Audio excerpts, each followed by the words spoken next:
Gênesis capítulo 26. Isaque em Gerara. Ora na terra houve uma grande fome.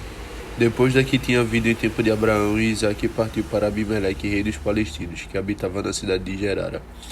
Porque o Senhor lhe tinha aparecido e lhe tinha dito: Não desças ao Egito, mas fica na terra em que te direi. E passa lá algum tempo como estrangeiro. Eu serei contigo e te abençoarei, porque te darei e aos teus descendentes todos esses países, e cumprirei o juramento que fiz a Abraão teu pai. Multiplicarei a tua raça como as estrelas do céu, e darei à tua posteridade todas essas terras que vês. E todas as nações da terra serão benditas naquele que sairá de ti. Pois que Abraão obedeceu minha voz e observou os meus preceitos, e as minhas ordens, e as minhas cerimônias e as minhas leis. Ficou, pois, Isaque em Gerara, e como os habitantes daqueles países lhe perguntassem que coisa lhe era Rebeca, ele respondeu: É a minha irmã, porque temeu lhe confessar que era sua mulher, pelo receio que tinha não o matassem por causa da beleza da esposa. Como Isaque se demorou naquela cidade largo tempo, aconteceu que, olhando uma vez Abimeleque, rei do Palestino, pela janela, viu que Isaque estava brincando com Rebeca, sua mulher, e tendo mandado chamar, lhe disse: Esta, visto que ela é tua mulher, por que tu mentiu, dizendo que era tua irmã? Respondeu Isaque: Tive medo que me matassem por causa dela. Replicou Abimeleque: Por que nos enganaste em semelhante matéria? Podia muito bem suceder que algum do povo abusasse de tua mulher, e então importar-nos-ia tu a nós esse grande pecado. Depois mandou passar essa ordem por todo o povo: Todo aquele que tocar a mulher deste homem será punido de morte. Ora, Isaque, tendo semeado naquela terra, colheu no mesmo ano 100 por 1, porque o Senhor o abençoou. Ia enriquecendo, e seus bens se aumentavam e cresciam cada vez mais, de sorte que veio a ser muito possante. Tinha também muito rebanho de ovelha e muita manada de boi, com muitos servos e servas, do que, tendo-lhe os palestinos inveja, eles lhe entupiram todos os poços que os escravos de seu pai Abraão tinham aberto, e os atulharam de terra. O mesmo Abimeleque chegou a dizer a Isaque: Retira-te de viveres aqui conosco, porque que tem feito muito mais poderoso do que nós. Isaque, pois, deixando aquela terra, veio para a torrente de Gerara para ali habitar.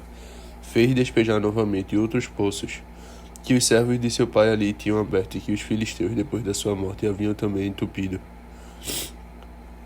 E pôs-lhe os mesmos nomes que seu pai lhe havia posto antes.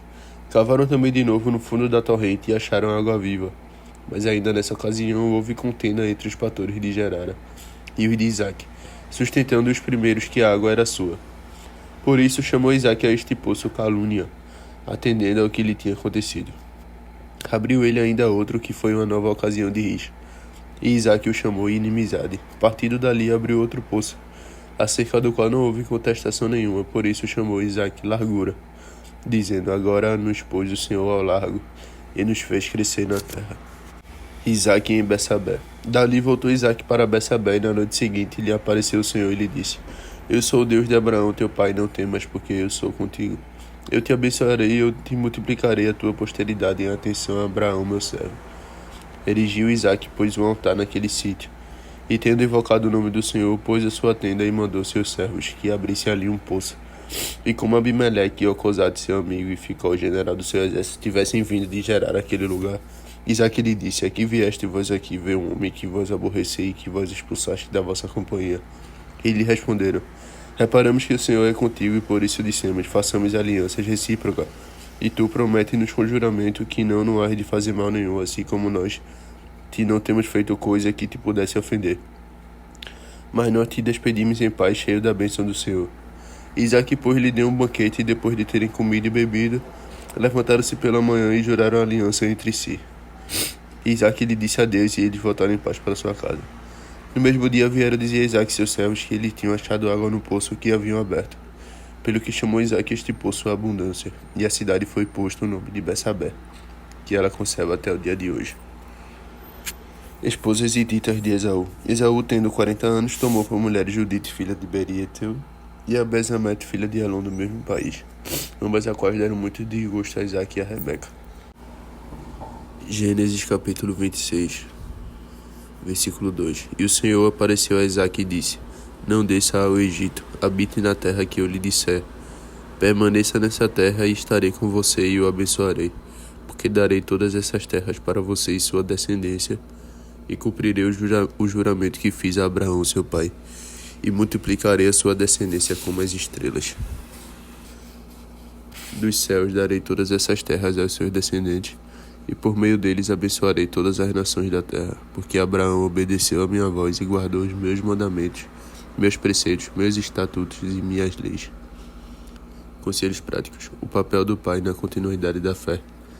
A promessa feita a Abraão alcança Isaac. Isso revela que a fé não é apenas uma experiência individual, é herança espiritual.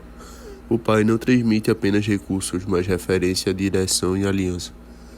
Quando essa transmissão falha, a próxima geração precisa reconstruir o que deveria ter recebido. Legado não é o que você deixa, é o que continua depois de você. Muitos pais acumulam patrimônio, mas não transferem a fé. Constroem empresas, mas não formam caráter. Deixam bens, mas não deixam experiência com Deus. E a geração seguinte herda a estrutura sem fundamento. Isaac não precisou descobrir Deus sozinho porque Abraão o introduziu. Ele cresceu vendo o pai adorar, obedecer e confiar. Isso mudou a sua própria jornada. Você está construindo algo que seus filhos vão continuar ou apenas algo que eles vão herdar? Tente assim. Ensine intencionalmente princípios espirituais a seus filhos. Não delegue isso. Compartilhe experiências reais com Deus, não apenas conceitos teóricos ou religiosos. Construa práticas espirituais familiares consistentes.